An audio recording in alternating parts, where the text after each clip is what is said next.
আজ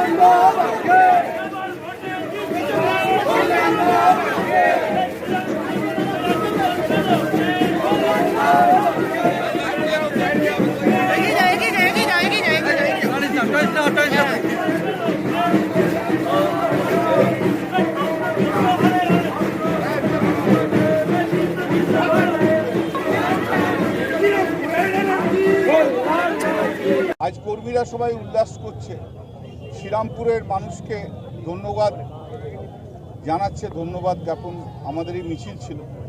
শ্রীরামপুর পার্লামেন্টের মানুষ, শ্রীরামপুরের মানুষ এবারে যেভাবে জিতিয়েছে এটা অকল্পনীয়। Specially Serampore municipality unbelievable record করেছে। শ্রীরামপুর মানুষের এত ভালোবাসা, আমি কৃতজ্ঞ শ্রীরামপুর মানুষের কাছে। কর্মীরা এত উচ্ছ্বাস, কর্মীরা এত কাজ করেছে, আমি কৃতজ্ঞ সবাইকার কাছে।